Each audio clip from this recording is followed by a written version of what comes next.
श्रोताओं नमस्कार। क्षेत्रीय समाचार एकांश की इस विशेष प्रस्तुति में मैं आपके साथ हूं नीता कांडपाल। श्रोताओं, आज हम बात करेंगे मानसिक स्वास्थ्य दिवस के अवसर पर मनोचिकित्सक डॉक्टर मेजर नंद किशोर जी से। श्रोताओं, आज हमारे बीच बात करने के लिए मौजूद हैं मनोचिकित्सक डॉक्टर नंद किशोर जी, जो कि हमें बताएंगे मानसिक स्वास्थ्य पे। डॉक्टर साहब, आकाशवाणी देहरादून में आपका स्वागत है। जी, आज विश्व मानसिक स्वास्थ्य दिवस है और जिसका विषय है कि मानसिक स्वास्थ्य और वेलबींग को आप कह सकते हैं सकुशलता या कैसे अपने आप में अच्छा महसूस किया जाए। तो वेलबींग एक बड़ा विषय है जी। और मानसिक स्वास्थ्य थोड़ा सा उसी के अंडर आ जाता है और मानसिक स्वास्थ्य में ही मानसिक बीमारियां भी आ जाती हैं। लेकिन आज जो विशेष मकसद है हमारा वो ये है कि मानसिक स्वास्थ्य हम कैसे अपना अच्छा रखें और एक वेलबींग में से ही निकला है मानसिक स्वास्थ्य भी, जो WHO ने कभी ये परिभाषा दी थी। 3 चीज से हम जान सकते हैं किसी के बारे में। मानसिक स्वास्थ्य के लिए क्या आप अपने आप में अंदर से संयमित, संतुलित, संतुष्ट महसूस करते हैं जी। और इसमें एक चीज और जोड़ी बाद में किसी बहुत विद्वान ने कि क्या आप दूसरों को जो आपके आसपास हैं खुश रखते हैं, उनको भी संतुष्ट रखते हैं, उनके बारे में भी सोचते हैं। नंबर 1।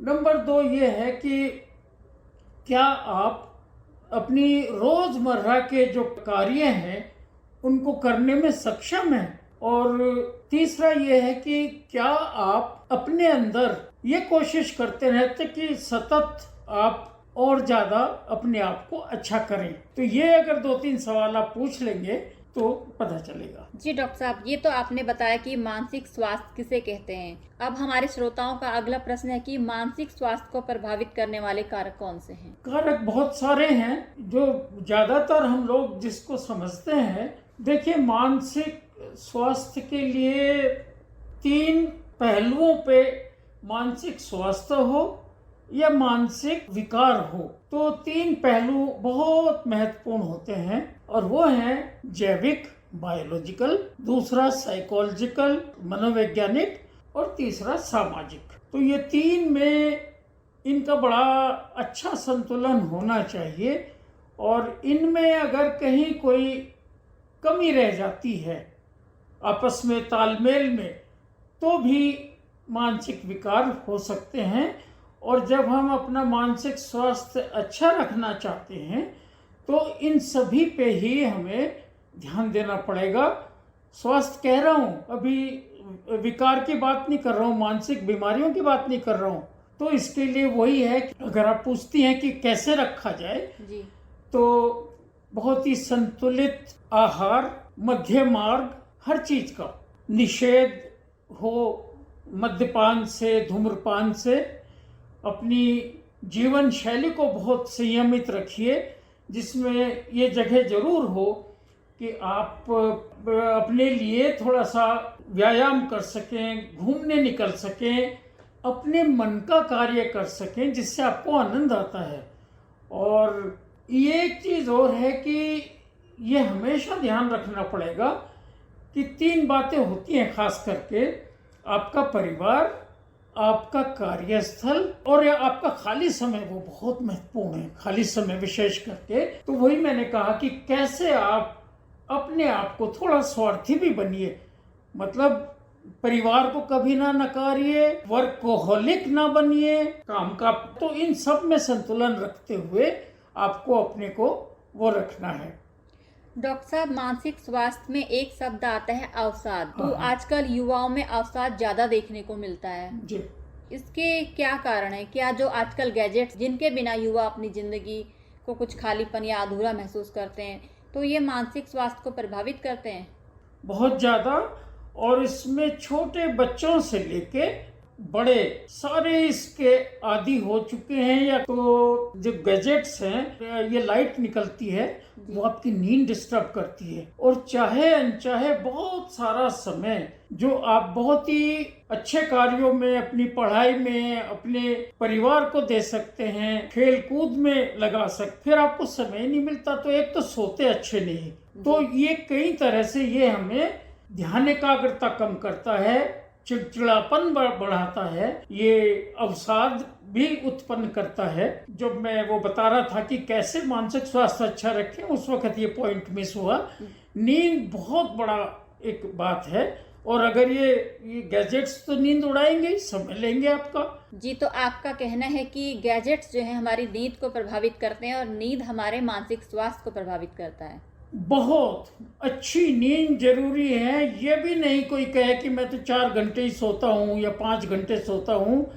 सबको बहुत अच्छा सोना चाहिए। नींद में बिताया गया समय कभी नुकसान नहीं देता है, बहुत अच्छे डिविडेंड देता है, बहुत अच्छा परिणाम देता है। चाहे परीक्षा के भी दिन क्यों ना हो, बच्चों को नींद अपनी बहुत बेहतरीन लेना चाहिए। पानी खूब पीना चाहिए, उत्तेजक पदार्थों से बचना चाहिए, सोने जगने का एक जैसा समय रखना चाहिए। तो शरीर के अंदर जो बायोलॉजिकल क्लॉक है, जो जैविक घड़ी है, उसको पता चल जाता है, वो मदद करती है फिर आपकी अच्छा सोने में। और जहां आप अच्छा सोए, आप वैसे ही बहुत बढ़िया महसूस करेंगे। जी डॉक्टर साहब, यदि ये पता चले कि कोई अवसाद में है तो उसके परिजन और दोस्त उसके लिए कैसे मददगार साबित हो सकते हैं? जी देखिए, इसमें यह है कि एक मिनट अलग हटके ही बता दूं कि 2020 तक ये अनुमान था WHO का, विश्व स्वास्थ्य संगठन का, कि दिल की बीमारियों के बाद नंबर 2 पे ये बीमारी आ जाएगी। और वैसे भी 15% बर्डन ऑफ डिजीज इससे है, मानसिक बीमारियों से, जिसमें सबसे ज्यादा आम है डिप्रेशन। आपने बहुत अच्छा विषय उठाया, अवसाद जिसको हम कहते हैं। परिजन ये कर सकते हैं, मतलब ये कर सकते हैं, देखिए, एक तो जो इससे सफर कर रहा है वो मुख्य धारा से थोड़ा कटा कटा सा रहेगा, उसकी नींद कम हो जाएगी, भूख कम हो जाएगी, वो अपने परिजनों से, दोस्तों से जल्दी संपर्क नहीं करेगा। जो चीजें उसको बहुत आनंद देती थी उनसे वो दूर रहने लगेगा, नींद गड़बड़ होगी। एक ये भी है कि पहले तो सबका फर्ज बनता है, साइकोलॉजिस्ट और साइकियाट्रिस्ट को एक किनारे रखिए थोड़ी देर। सबसे बड़े मनोवैज्ञानिक, मनोचिकित्सक हो सकते हैं परिजन। बड़ी आत्मीयता से, बड़े खुला माहौल देके अगर अपने परिजन से बात करें, जो मुख्य धारा से कटा है, कुछ उदास सा, परेशान सा लगता है, ऐसा पहले नहीं था, बात करें। दोस्त लोगों का फर्ज है कि वो भी बात करें। स्कूल में स्कूल टीचर्स का, हमारे अध्यापकों का फर्ज है कि कोई बच्चा मुख्य धारा से कटा हुआ तो वो करे, और उसको जितनी बढ़िया साइकोथेरेपी या मनोचिकित्सा ये लोग दे सकते हैं जो डॉक्टर नहीं है। दूसरा, कुछ भ्रांतियां हैं हमारे समाज में, वो भ्रांतियां कई सारी हैं, बहुत सारी पे है, उसमें शर्म जुड़ी है, स्टिग्मा, डिस्क्रिमिनेशन और इसी तरह की चीजें, तो वो रोकती हैं आपको मनोचिकित्सक के पास जाने से, और इवन यहाँ तक कि परिजनों से भी बात करने पे। क्यों? और मैं ये बताना चाहूंगा, 2 तरह की उदासी या डिप्रेशन होते हैं, एक कारण वाला और एक बगैर कारण वाला। और आप देखेंगे कि बहुत ज्यादा परसेंटेज, वो 50% उसकी है जिसका कोई कारण नहीं होता, और फिर परिणति होती है आत्महत्या। और भी इंडिकेशंस हैं कि भाई किसी ने आत्महत्या करी हो, कोई उदास लग रहा हो, या परिवार में इतिहास हो उदासी का, तो ये सतर्क हो। इसमें मनोचिकित्सा जो कराई जाती है वो बहुत देर उस पर समय ना बर्बाद करे। जी डॉक्टर साहब, आपने आकाशवाणी देहरादून को अपना कीमती समय दिया, आपका धन्यवाद। धन्यवाद। श्रोताओं, अभी आप सुन रहे थे मानसिक चिकित्सक डॉक्टर मेजर नंद किशोर जी से वार्ता। श्रोताओं, कार्यक्रम समाप्त करने का अब समय हो चला है। कल आपसे इसी वक्त फिर मुलाकात होगी। तब तक के लिए मुझे दीजिए आज्ञा। नमस्कार।